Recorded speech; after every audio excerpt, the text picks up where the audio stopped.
Halo, selamat malam teman bumi. Hai teman bumi, selamat malam. Selamat malam teman bumi, apa kabarnya? Semoga semua dalam keadaan baik ya. Kita tunggu sambil beberapa teman bumi join. Baru aku mulai halo-halo lagi. Happy New Year teman bumi. Alhamdulillah ya sudah tahun 2025. Semoga di tahun baru ini teman bumi mendapatkan hal-hal yang baik, membelajar hal-hal baru yang menarik juga. Dan jika ada resolusi-resolusi di tahun 2024 yang belum terjadi, bisa terjadi di tahun 2025 ini. Nah, perkenalkan, nama saya Natasha, salah satu co-founder dari Bumi Playscape, an integrated children platform focusing in early years education through play. Nah, malam hari ini adalah IG Live Bumi pertama kali di tahun 2025 dan kita akan membahas hal-hal yang sangat menarik yang berkaitan dengan si kecil. Nah, teman Bumi, tentunya kita semua ini kan punya checklist resolusi ya sebagai orang dewasa. Ternyata anak-anak itu juga memiliki checklist sebuah developmental milestone yang orang tua itu juga harus aware loh. Kenapa? Karena dengan kita tahu apa saja developmental milestone anak-anak, kita jadi lebih peka tentang tumbuh kembang mereka, dan jika sepertinya ada yang kurang, kita jadi lebih tahu lagi nih bagaimana cara menanggapinya. Nah, tentunya malam ini aku nggak sendirian. Kita di sini akan kedatangan seorang psikolog klinis anak dari 3 generasi, yaitu Mbak Amira, yang akan ngobrol-ngobrol seputar tumbuh kembang si kecil dan juga akan melakukan developmental check up buat mengecek tumbuh kembang si kecil loh. Oke, yuk tanpa berlama-lama lagi kita undang ya Mbak Amira untuk join.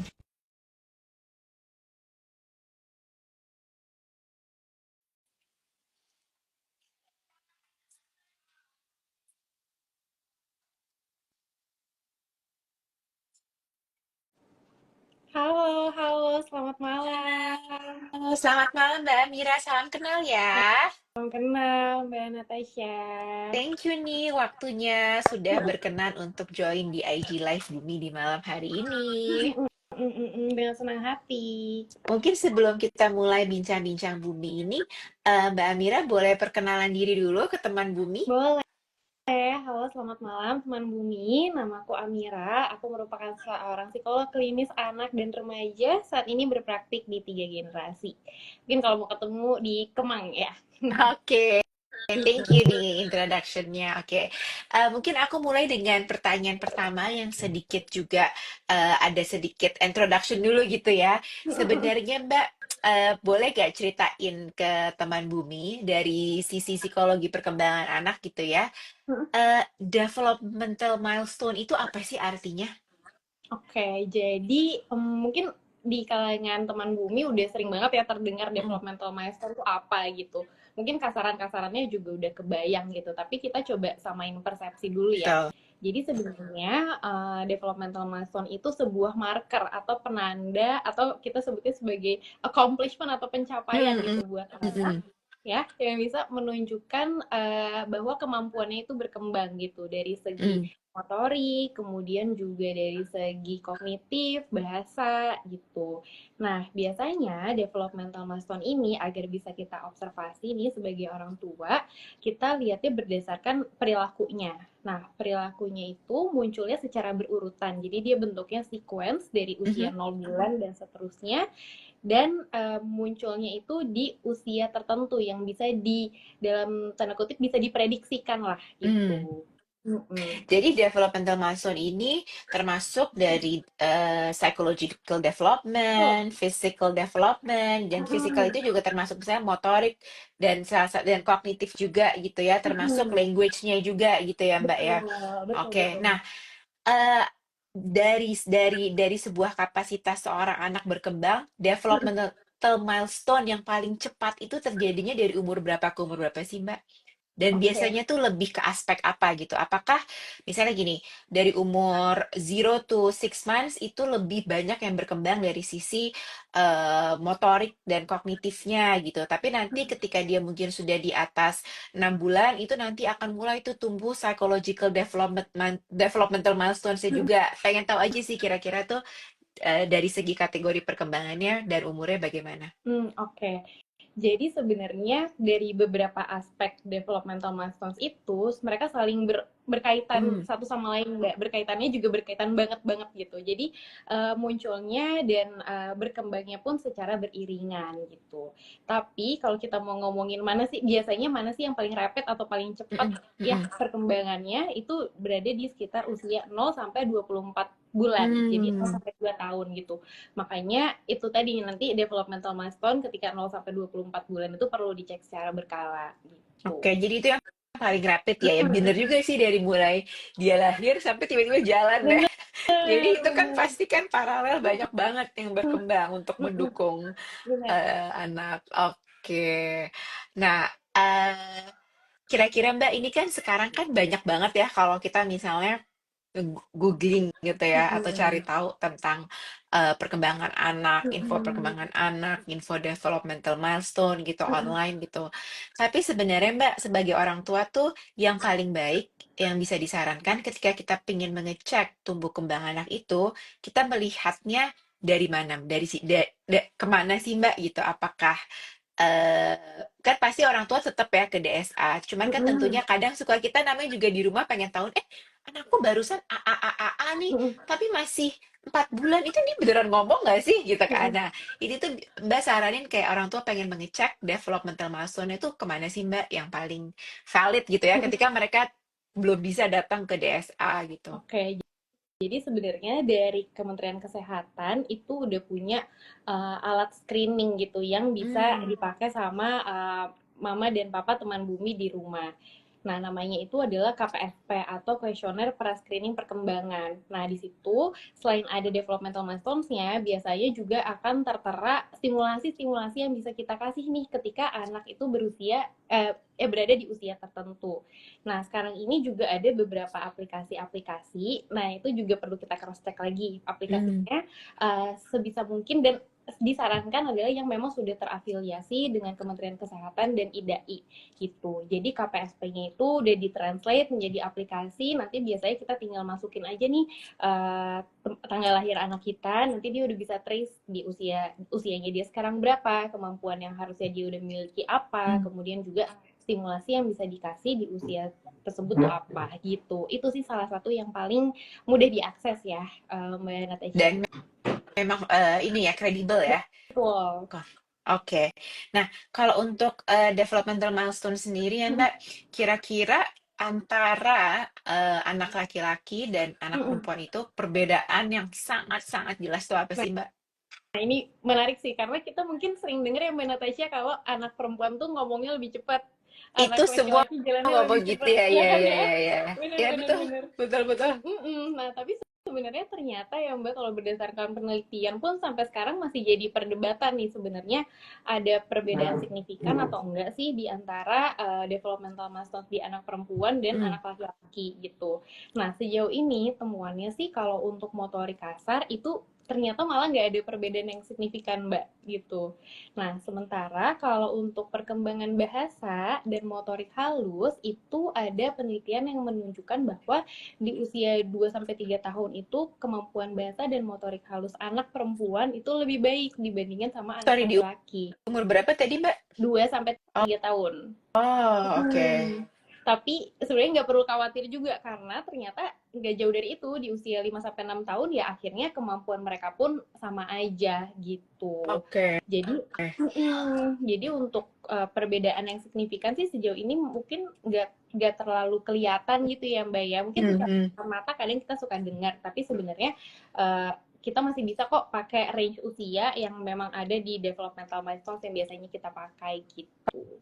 Kalau saya pribadi sih karena kebetulan anaknya 3 dan umurnya nggak beda-beda jauh gitu ya, tapi jenis kelaminnya tuh selang-seling. Yang saya rasain, yang laki-laki ini emang bener ngomongnya nggak secepat yang perempuan. Tapi, aduh, gross motornya tuh kayak wow gitu, dia dari umur berapa udah bisa naik skuter gitu, compare tuh yang perempuan. Sama dari sisi akademis itu yang agak beda juga sih, kayak misalnya siapa lebih cepat baca, ya Eh, kan, satu lagi lebih cepat nulis lebih bagus tuh gak tau kenapa.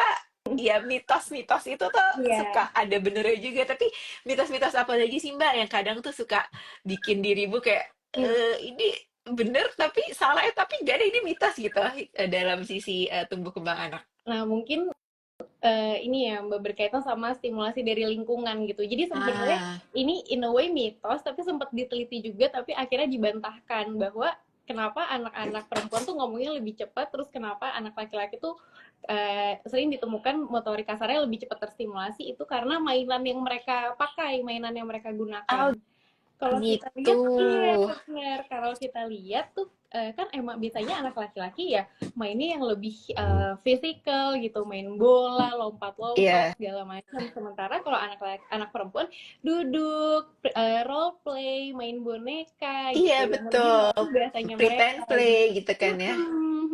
Bener Mbak.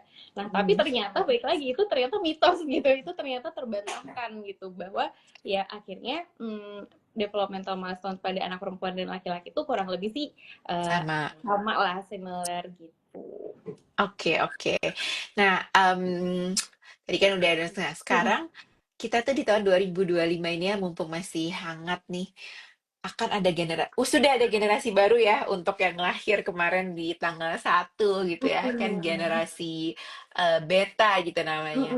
Nah, kira-kira boleh gak dijelasin sedikit Mbak Amira, generasi beta tuh generasi apa sih?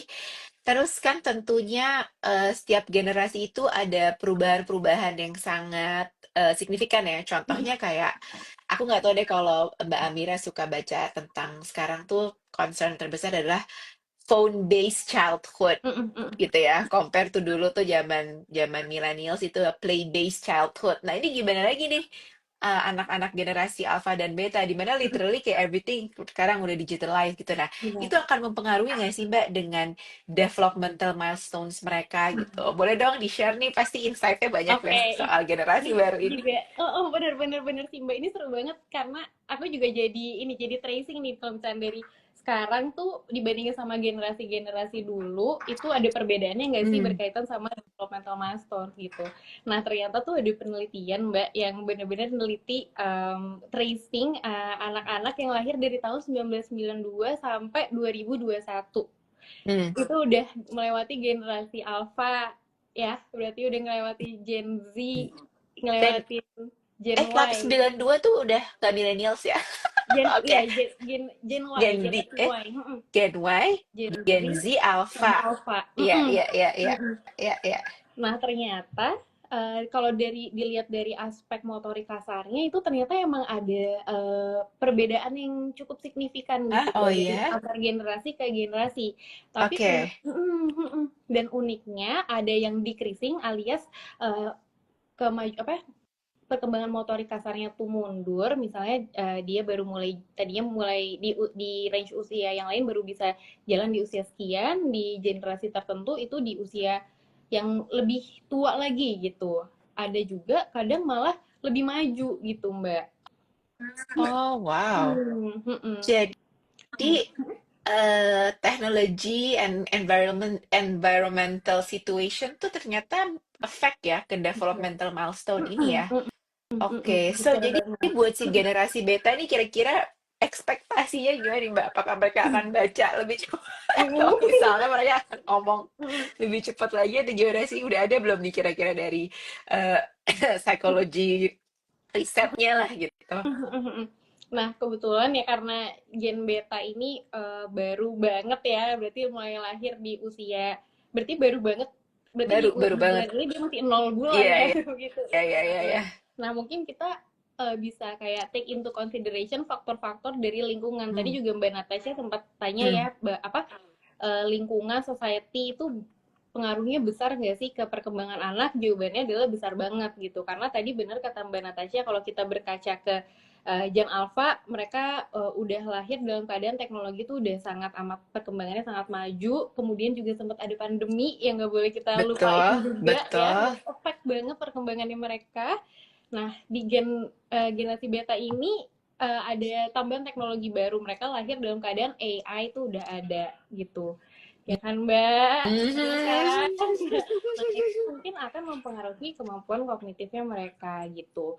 Kemudian juga mungkin kalau misalnya di Gen Alpha itu teknologi tuh lagi digembor-gemborin banget ya, maksudnya Ya, semuanya digitalize gitu. ya. Tapi kalau diperhatiin sekarang sekolah, kemudian orang tua juga udah sadar bahwa oh ternyata teknologi tuh nggak selalu memberikan dampak baik loh gitu. Mhm. Banyak misalnya sekolah-sekolah yang tadinya digitalize mulai lagi nulis tangan gitu untuk melatih motorik halusnya. Nah Risetnya mungkin juga pakai buku, balik lagi gitu ya. Nah, mungkin itu juga akan efek si gen beta tersebut gitu. Sebenarnya emang hal-hal yang mungkin kita pikir perubahannya kecil-kecil gitu ya Mbak ya, tapi sebenarnya untuk anak yang baru lahir di periode tersebut itu ya hal yang baru gitu buat mereka gitu. Iya, iya bener ya, udah ada AI ya.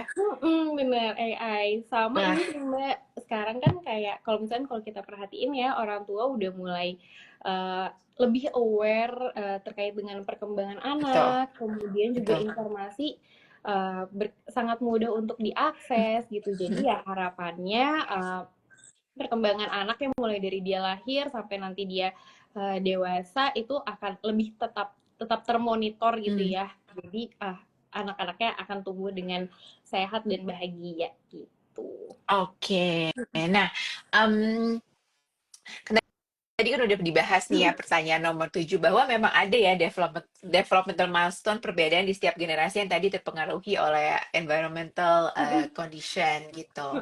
Nah, eh, sebagai orang tua tuh kan tadi kita juga sadar ya Mbak kalau anak tuh unik gitu. Ya nanti si kakak belajar jalannya mungkin di umur udah bisa jalan sebelum 2 tahun. Berapa sih biasanya jalan tuh kan aku hampir lupa umur berapa sih jalan biasanya? Ya Dua sekitar tahun satu satu sampai setengah dua ya 18 tahun bulan ya. gitu kan. Terus misalnya si Ade juga ngomongnya udah mulai manggil ayah mungkin pas berapa gitu kita suka banding-bandingin gitu ya Mbak ya.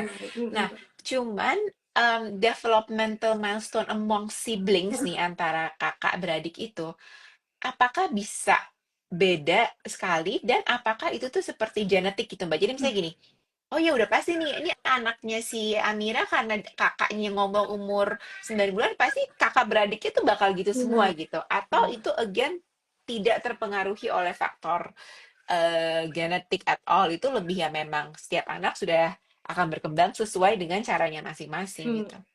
Oke, jadi sebenarnya Mbak kalau kita ngomongin perkembangan anak itu ada dua faktor besar yang Hmm. berperan yaitu faktor internal. Tadi Mbak Natasha sebutin ada faktor genetik gitu ya. Kemudian juga ada faktor ya kemampuan. Misalnya kita ngomongin kemampuan motorik kasar, ngomongin motorik halus, ngomongin kemampuan bahasa itu ada faktor fisiknya anak yang berperan gitu. Tapi di luar itu juga ada faktor eksternal yaitu lingkungan, stimulasi seperti apa yang dikasih gitu.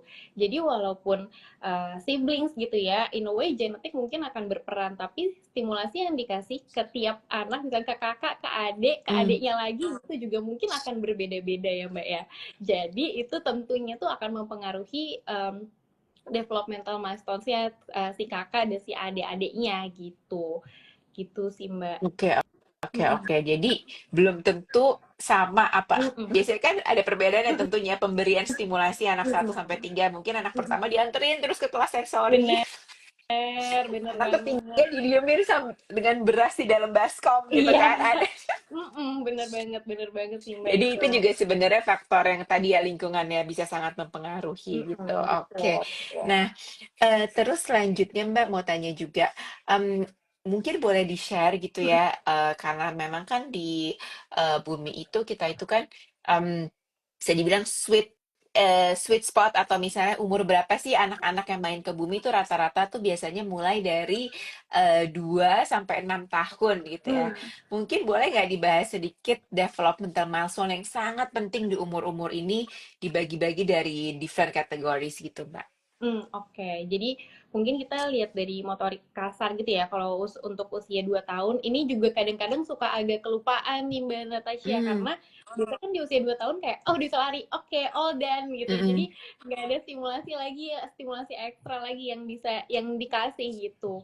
Jadi padahal sebenarnya di usia 2 tahun tuh masih ada PR kayak buat melompat, terus Hmm. juga tendang bola. Itu tendang bola hal yang kayak main gitu ya, tapi itu stimulasi developmental milestones yang perlu untuk dilalui loh oleh anak-anak gitu. Oke, oke. Terus kalau kita ngomongin motorik halus ini di usia 2 tahun udah mulai pegang uh, sendok, itu juga berkaitan sama aspek personal sosialnya dia ya, belajar buat makan sendiri, itu juga yang kadang suka agak kita lupain gitu ya, karena anak kecil ya udahlah disuapin aja biar makannya cepet atau biar nggak berantakan, padahal itu dia juga perlu nih Hmm. belajar melatih motorik halusnya dan kemampuan personalnya dia agar dia bisa makan sendiri gitu.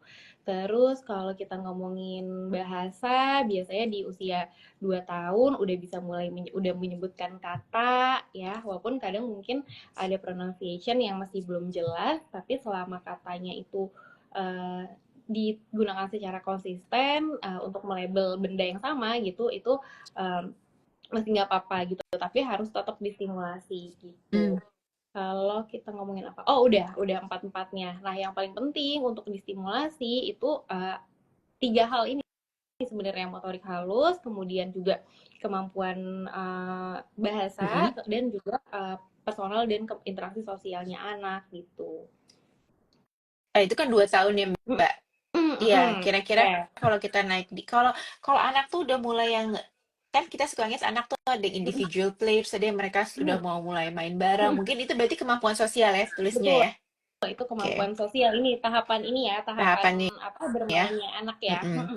Nah, kalau 3 tahun kira-kira apa tuh yang paling penting? Hmm, di 3 tahun sebenarnya salah satunya juga motorik Oke. motorik halus dan bina dirinya dia ya, karena itu juga Hmm. nanti akan melatih aspek kognitifnya untuk problem solving, misalnya udah mulai diberikan option, diajak bicara, diberikan option misalnya untuk milih baju gitu Hmm. gitu. Jadi itu juga sebenarnya ada aspek di luar developmental milestones yang nanti akan terasah juga gitu di aspek psikososialnya gitu. Kemudian juga udah mulai misalnya kalau misalnya biasanya tidy up cuma masukin barang ke kotaknya, nanti udah bisa diajak misalnya balikin ke tempatnya atau Rutin ya, rutinitas ya, rutinitas. disiplinnya. Oke. Betul Ini gitu. tiga Jadi tahun ya.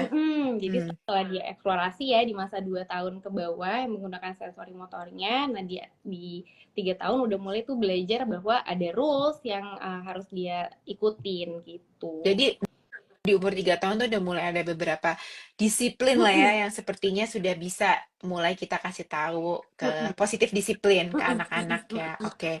Kalau 4 tahun, Mbak?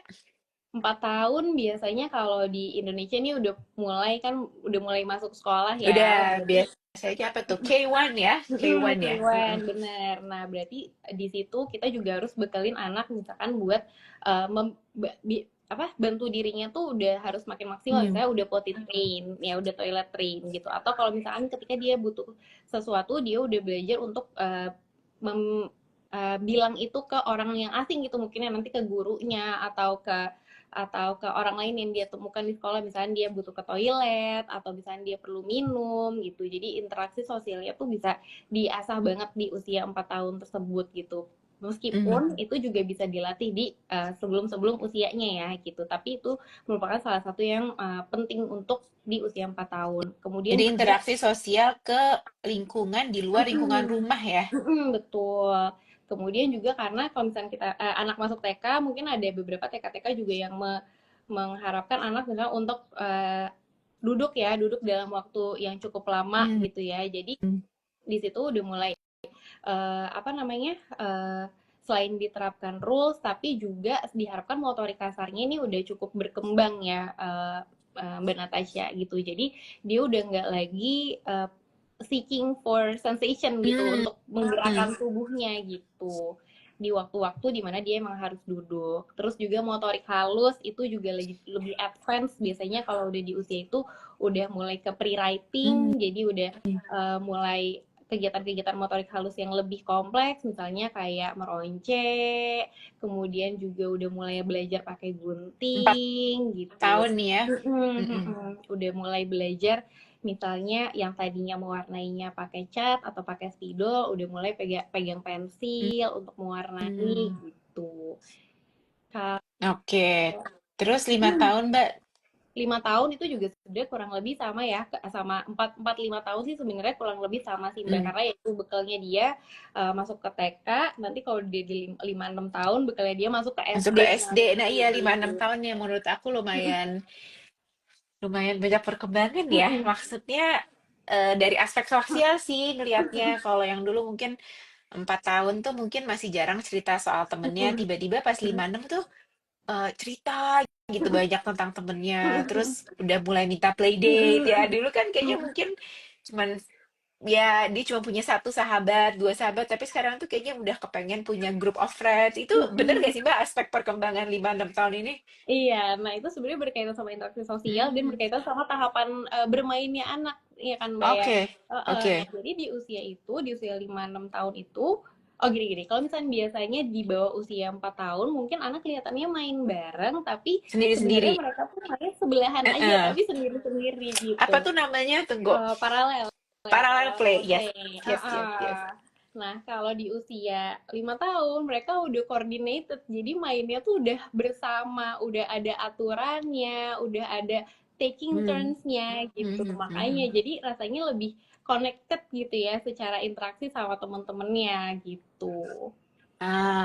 Oke, oke. Makanya mereka udah mulai kepengen within a group of friends gitu ya. Betul. Nah, terus kalau teman Bumi mungkin suka ngerasa ya kayak tantrum gitu. Tantrum Mm, tuh kan di umur yang 2 tahun ya. mm, Semakin ke sini saya ngelihatnya anak semakin besar umurnya tantrumnya semakin jarang, mm, tapi sensitifnya semakin ada. mm, Jadi mm, maksudnya mungkin dulu kalau misalnya tidak tercapai keinginan yang simple aja mm, gitu ya, dia udah bisa marah-marah. mm, Kalau sekarang mungkin nggak separah itu marah-marahnya, tapi semakin sensitif misalnya ketika dia merasa ini aku ngambil contoh ya, mm, yang mau 6 tahun, mm, bajunya kurang mm, bagus gitu. Atau misalnya dia merasa rambutnya kok lagi bad hair day loh, kok jadi makin sensitif gini gitu kan. mm, Sebenarnya beda ya sensitif mm, sama tantrum. Nah itu dari segi developmental milestone, apa sih Mbak yang tumbuh di anak-anak perempuan, laki-laki ketika mereka menginjak 6 7 mm. 8? Kenapa ada sisi sensitifnya gitu? Yang Oke. kayak kalau bisa dibilang kalau perempuan tuh kayak lagi mau PMS kan, kayak disentil aja marah gitu Iya, kan. iya, Ini iya, tuh iya. ada apa dengan anak-anak yang menjelang masuk SD atau SD-SD awal nih Mm, sensitif mm, gitu. mm, mm, mm. Mungkin ini kaitannya sama cara mereka mengekspresikan emosi ya, Mbak ya, Hmm, gitu. Misalkan kalau di anak 2 tahun itu tantrum, tapi ada masa-masa di mana kita tuh nggak tahu penyebabnya ya, apa gitu. ya, betul betul. Seiring dengan perkembangan bahasanya mereka, seiring dengan mereka belajar meregulasi emosi di usia 6 tahun ke atas, mungkin mereka udah bisa mengekspresikan apa sih sebenarnya yang mengganggu mereka. Jadi mereka Hmm, menyampaikan itu secara verbal. Mungkin sebenarnya di sebelum itu emang banyak aja hal yang mengganggu mereka, tapi mereka ekspresikannya dengan cara lain. Nah, sekarang jadinya lebih oke. terasa gitu kalau oh ya ternyata ini anak sensitif banget ya karena kita sekarang udah ngerti gitu Hmm, dia tuh yang bikin hmm. dia terganggu tuh apa gitu sih Mbak. Oh, jadi lebih karena dia sekarang sudah bisa mengkomunikasikannya gitu ya. Oke, oke. Betul. Nah, kalau misalnya sebagai orang tua, Mbak, kita tuh bisa mulai harus merasa concern tuh kapan sih Mbak perihal developmental milestone ini? Dan kan tadi kan Mbak Amira cerita teman Bumi mungkin yang baru join tadi Mbak Amira sempat share bahwa kalau misalnya kita nih dari rumah kepengen belajar tentang developmental milestone itu buka websitenya apa tadi Mbak? Eh, kap- eh, kita bisa cari di Google KPSP, KPSP. kuesioner pra Nah, itu screening perkembangan. mm-mm. Dan di situ kuesioner screening perkembangan dan juga di situ disiapkan alat stimulasinya ya, Iya. suggested stimulasinya ya. Nah, misalnya nih Mbak, kita udah buka KPSP ini, terus udah gitu ternyata loh kok ada yang beda gitu. Nah, itu tuh biasanya kapan kita mulai perlu concern tentang perbedaan apa namanya tumbuh kembang anak ini gitu. Oke. Jadi kan developmental milestones itu seperti yang kita ketahui ya, biasanya disajikan, dipaparkannya tuh Hmm. dalam bentuk range usia gitu. Nah, dengan ketika milestone tertentu yang diekspektasikan muncul di usia tertentu, tapi belum juga muncul nih ketika kita udah melebihi range tersebut, Hmm. itu kalau saran dariku boleh langsung dicek ke profesional gitu, boleh Hmm. ke spesialis anak ataupun ke psikolog gitu, karena seperti yang tadi aku jelaskan, developmental milestones itu kan sifatnya sequential ya, saling berkaitan dengan Hmm. satu sama lain gitu. Jadi misalkan di aspek tertentu ada keterlambatan, bisa jadi berdampak ke aspek yang harusnya dia di milestone tertentu yang ada keterlambatan, bisa jadi berdampak ke milestone yang seharusnya bisa akan dia capai lagi nantinya gitu. Contoh-contoh gimana tuh Contoh Mbak Amira? misalnya Hmm. kalau kita ngomongin tentang motorik kasar Hmm. gitu ya, Hmm. yang lagi rame juga nih kan sempat ada eh, masa dimana anak-anak tuh suka pada nggak merangkak gitu, jadi dia udah pada Oh mulai iya, mulai skip. berdiri, udah mulai Eh. merambat, jadi dari merangkak langsung aja merambat terus jalan gitu. Padahal sebenarnya tuh dia tuh merangkak itu sebagai basis dari anak untuk memperkuat tulang Koordinator. belakangnya, kemudian juga dia belajar memperkirakan jarak, apakah Hmm. benda tertentu bisa digapai atau enggak, atau apakah di depannya ada um, bahaya atau enggak gitu, sebagai bekal nanti ketika di jalan dia udah punya kewaspadaan itu gitu. Jadi ketika Hmm. merangkak dia udah mulai bisa lokomosi, ya udah mulai bisa pindah tempat dengan kedua tangan dan kakinya. Ketika jalan dia udah punya bekal nih untuk dia Hmm. lokomosi berpindah tempat dengan lebih uh, yakin gitu sih Mbak, contohnya Iya, ya. iya, iya, iya. Nah, kalau kayak gitu, gimana Mbak? Misalnya ternyata, oh by the way teman Bumi, kalau mau nanya silakan ya. Boleh nanya anything about developmental milestone, tumbuh kembang anak, silakan masukkan di kolom pertanyaan. Atau langsung di komen juga boleh, nanti kita rekap. Nah, ya, misalnya let's say it Ya. happens gitu. Ada salah satu putra atau putri teman Bumi yang skip merangkak gitu. Terus itu baiknya gimana? Apakah kita harus langsung bawa ke DSA atau kita tunggu dulu tiba-tiba dia merangkak gitu kan Ya. atau gimana tuh Mbak? Oke, jadi ini case-nya udah jalan atau gimana nih Mbak? Kayak nggak ngerangkak-ngerangkak tapi udah mulai apa sih setelah kan dia merangkak terus dia udah mulai gitu-gitu ya? Udah mulai yang agak Angkat-angkat dari badan. angkat tangan. Karena Nah, kan orang oke. tua suka nungguin banget tuh kapan anak gua ngerangkak ya, kapan. Tapi kok nggak ngerangkak tapi udah kayaknya udah mau mulai pulling himself gitu kan.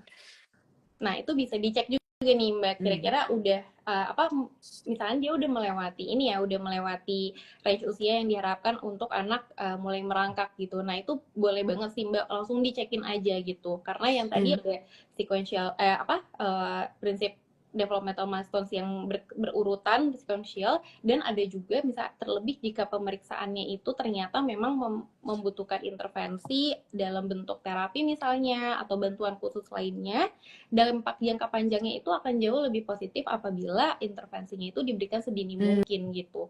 Jadi Hmm. kapanpun orang tua rasanya khawatir, concern gitu terkait dengan tumbuh kembang anak, itu langsung aja didiskusiin sama profesional gitu sih Mbak. Ya, ya. Nah, ini kita ada beberapa pertanyaan ya Mbak Amira. Aku izin mulai masuk Boleh. ke beberapa pertanyaan, tapi sambil tentunya nanti kalau ada pertanyaan dari Bumi juga aku sampaikan gitu. Nah, ini dari Mam Feby Sandrio, anakku usia 3 tahun Oke. suka tiba-tiba mukul. Enaknya ditegasinnya gimana ya? Nah, ini mungkin boleh diceritakan juga Mbak, kalau 3 tahun itu lagi masuk fase social emotional apa dan kenapa mungkin suka tiba-tiba mukul gitu. Oke, mungkin kalau memukul ya, kita sebenarnya perlu perlu telusuri dulu sih penyebabnya tuh Hmm. apa, penyebab Hmm. mukulnya tuh apa gitu. Dan kita juga perlu merefleksikan diri sebenarnya eh, konsekuensi atau dampak yang dia dapetin dari mukul itu tuh apa gitu.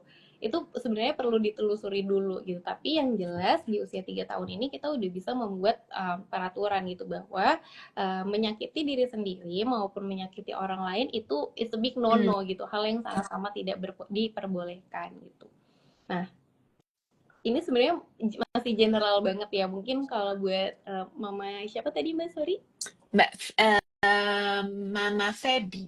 Oke, Mama Mm-mm. Feby, mungkin tetap perlu, kalau misalnya memang sudah sangat mengganggu, tuh boleh tetap perlu datang ke profesional, tapi sejauh ini ketika boleh diberikan aturan ya berupa teguran gitu, Mm. berupa teguran ataupun juga peringatan gitu ya ketika anak itu memukul. Tapi baik lagi kita juga tetap perlu berkaca karena ada juga nih kasus-kasus di mana ketika misalnya anak mukul, orang-orang sekitar nganggapnya bercanda, ketawa, ya udah diulang lagi deh mukulnya. Jadi Itu dia kan pikir sesuatu, lucu gitu ya. sesuatu yang rewarding buat anak, ya udah Hmm. dilakukan lagi gitu. Makanya kita perlu berkaca juga nih sama diri sendiri. Ada perilaku yang anak kita nggak mau, tapi selama ini respon kita tuh seperti apa gitu.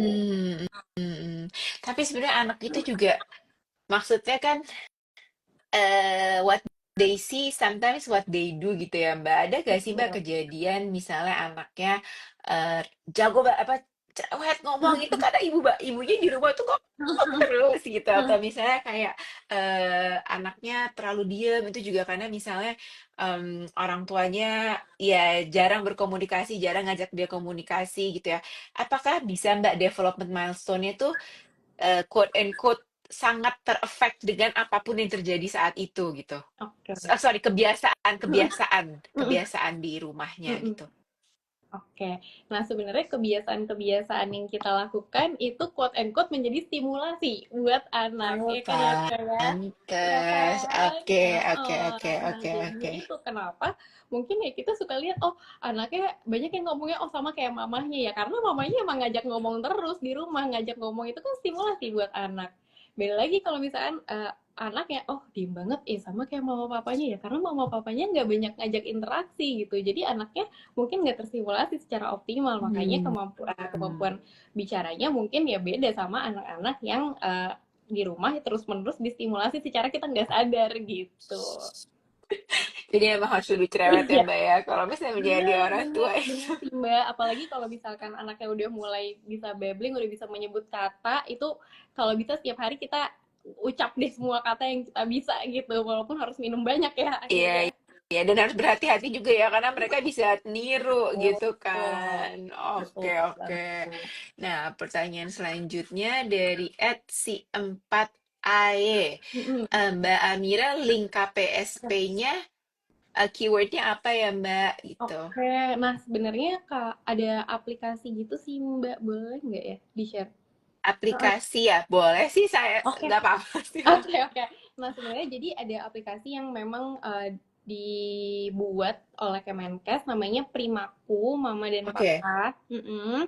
Nah itu bermitra sama Kemenkes dan BKKBN. Jadi itu yang tadi saya sebutin, kita tinggal masukin aja nih apa tanggal lahir anak, nanti ada beberapa kuesioner yang perlu diisi, nanti kita bisa dapetin hasilnya kira-kira udah sesuai sama Hmm. usianya atau belum gitu, Oh, sama oke. studi simulasi yang bisa dilakukan. Jadi pakai aplikasi tadi ya. Betul.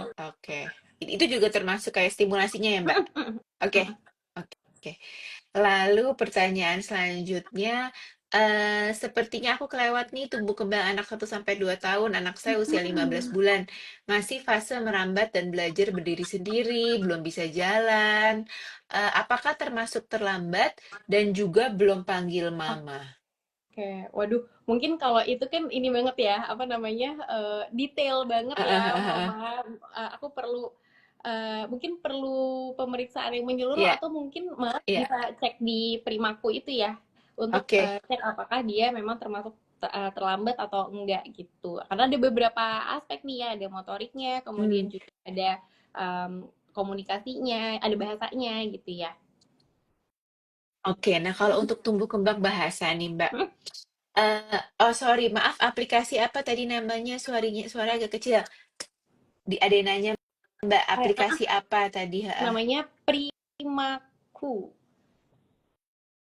Ya, betul. Mm-mm. Primaku, betul. Itu bisa diakses menggunakan handphone. Atau mungkin kalau misalnya mau cek yang ada di website, itu ada developmental milestones dari CDC atau Central of Disease dari US itu bisa di CDC, search CDC ya, Central CDC.org ya kalau nggak salah ya. Betul, itu langsung di search aja CDC Developmental Milestones. Itu nanti diklik websitenya, itu udah lumayan lengkap, dari tiap bulan tuh ada. Oke. Hampir tiap bulan ya ada gitu. Jadi tadi dua ya, satu aplikasi Primaku atau teman bumi bisa cek ke cdc.org itu yang US Betul. base ya. Betul, yang Oke. US based. Jadi aku mau nanya Pak, oh kemampuan tumbuh kembang bahasa. Misalnya anaknya terlahir dengan orang tua yang bilingual gitu ya, Mbak. Ya kan nggak mungkin juga orang tuanya tiba-tiba cuma nanya ngomong satu bahasa kalau memang dia sudah terbiasa bilingual.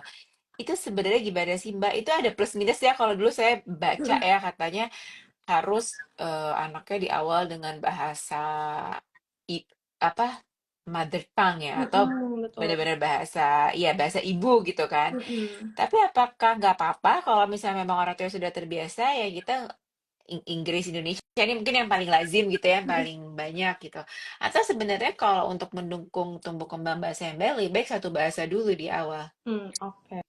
Nah, sebenarnya ini juga cukup Hmm, individualize sih, Mbak, tiap anak gitu. Karena kapasitas anak kan beda-beda ya untuk menyerap betul. informasi gitu. Nah, sejauh ini banyak banget metode-metode gitu. Ada yang satu bahasa dulu bener-bener bahasa ibu, tapi sebenarnya kan bahasa ibu juga gimana ya? Kalau misalkan dia tinggal di Indonesia tapi ibunya ngomongnya bahasa Inggris, terus bahasa ibunya tuh yang mana gitu Jadi kan? bahasa ibunya ininya gitu ya.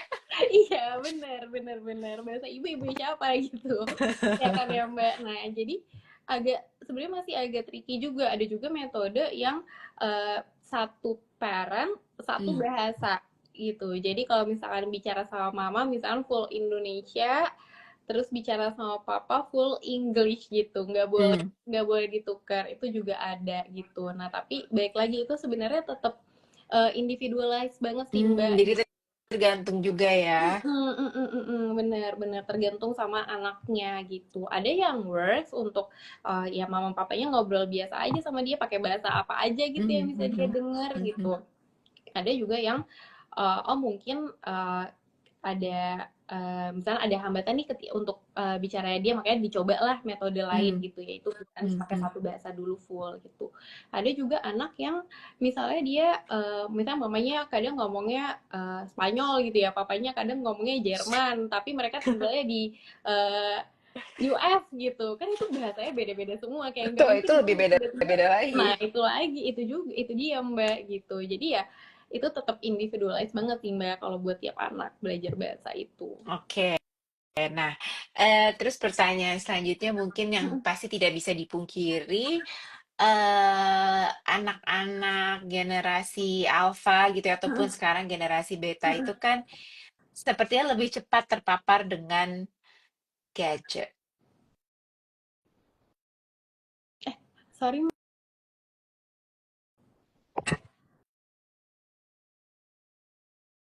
Ya. Oke, udah. Sorry tadi ada telepon yang masuk sebentar, sebentar. Padahal udah aku mute loh. Kok masih ini? Bentar ya. Kok sebentar, sebentar. Saya mute dulu. Oke, jadi terpapar dengan gadget, terpapar dengan bisa dibilang bukan hanya gadget, tapi juga eh saya nggak bisa ngomong social media karena itu terlalu cepat kalau untuk anak 0 to 6 apa ya bahasanya ya. Mungkin lebih ke Game. film, Oke, oke. YouTube, games gitu ya.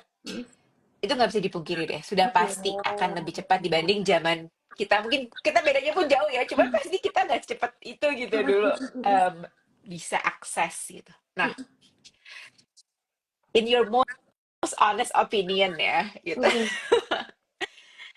Apa sih Mbak the worst things that actually affect the developmental milestone dengan terpaparnya anak-anak ini ke gadget jika terlalu dini terpaparnya dan kurang dan misalnya screen time yang berlebih seperti itu atau unsupervised screen time yang kayak gitu loh Mbak. Oke.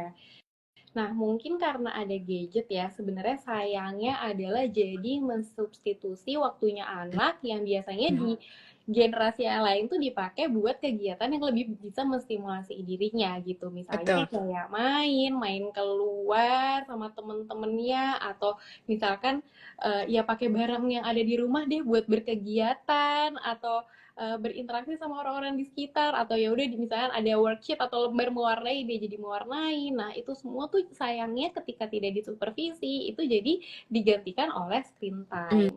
Jadi ketika screen time-nya itu terlalu eksesif gitu ya, jadi banyak banget hal-hal yang ke skip gitu. Jadi yang biasanya tadi ya terstimulasi secara otomatis dalam tanda kutip dari lingkungan, ya karena dia bener-bener screen time terus ya, jadi banyak banyak yang kayak ke freeze gitu Mbak. Jadi misalnya Hmm. yang tadinya dia bisa kalau misalnya nggak ada gadget dia jadi bergerak, misalnya jalan-jalan ya, kalau misalnya anak bosen ya dulu pas zaman gak ada gadget ya saya keliling-keliling di rumah gitu, atau cari barang apa di rumah yang bisa dimainin, atau kayak Nyeret-nyeret bongkar-bongkar. tembok. Bener, bener Mbak, bongkar makeup mama itu kan sebenarnya bentuk bentuk stimulasi. Eksplorasi ya. Betul, Mm-mm. bentuk eksplorasi stimulasi untuk diriku sendiri pada saat itu gitu. Ketika ada gadget ya semuanya jadi atensinya ya ke gadgetnya gitu. Jadi yang cuma duduk di saat cuma duduk dan terpaku gitu sama satu layar aja gitu. Apalagi kalau nggak Mm-mm. disupervisi ya bisa lama banget, bisa berjam-jam gitu sih sayangnya. Jadi kayak dalam tanda kutip kayak membuang waktu yang bisa dipakai untuk stimulasi, jadi ya basically yang terstimulasi mungkin cuma satu aspek aja gitu. Oke, jadi itu efeknya kalau unsupervised dan eksesif gitu ya. Betul, betul. Nah, jadi kalau according to your knowledge Mbak Amira, sebenarnya di angka berapa sih yang wise dan di umur berapa Hmm, yang oke, yang hmm, hmm, tidak akan mempengaruhi, semoga tidak mempengaruhi developmental hmm, milestone anak-anak urusan si screen time ini loh. hmm, hmm. Apakah Nah, itu ya menonton video ya sebenarnya hmm, menonton video lah ya kalau anak-anak kan sekarang ya nonton film lah gitu kan mereka juga belum bermain gadget yang lain-lainnya gitu. hmm. Biasanya berapa lama sih Mbak sehari itu allowance-nya? Oke, sebenarnya sih ini juga masih jadi perdebatan banget sih Mbak, Oh karena masih gadget tuh sampai sekarang? bener sampai sekarang gitu. Karena sebenarnya gadget tuh buat sesuatu yang baru. Ya, Terus kita juga perlu pertimbangkan bahwa kayak peneliti-peneliti di luar sana itu orang-orang yang nggak tumbuh bareng gadget gitu. Jadi mereka bisa betul. melihat gadget mungkin sebagai salah satu eh, kayak pengaruh buruk gitu Iya, gitu. iya, iya.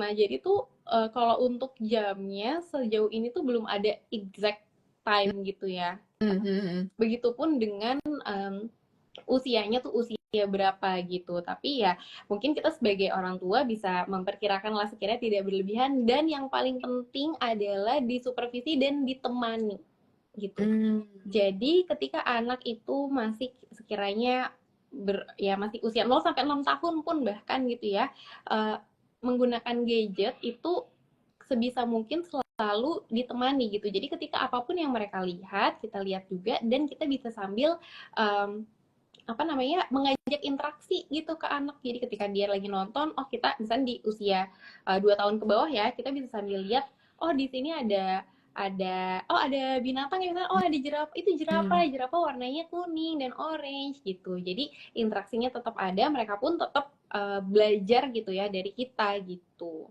Itu Oke, sih Mbak jadi yang penting. itu menjadi kayak sebenarnya bahan quote and quote diskusi Mm-mm. sama anak ya, saling ngobrol gitu Mm-mm. kan. Misalnya Mm-mm, ngelihat benar. ya tadi binatang atau Mm-mm. ngelihat benda yang menarik buat mereka. Oke, Mm-mm. Mbak Amira, ini thank you banget loh untuk sesi IG Live yang I believe is really insightful buat teman-teman Bumi. Mungkin sebelum kita menutup sesi ini, ada pesan-pesan nggak dari Mbak Amira untuk teman Bumi tentang developmental milestone atau ya tumbuh kembang anak? Oke, thank you banget Mbak Natasha for having me. Thank you banget teman Bumi udah hadir di live ini, udah apa namanya punya concern ya terkait dengan developmental milestones anak, dan yang sebenarnya ada sangat penting gitu. Hmm.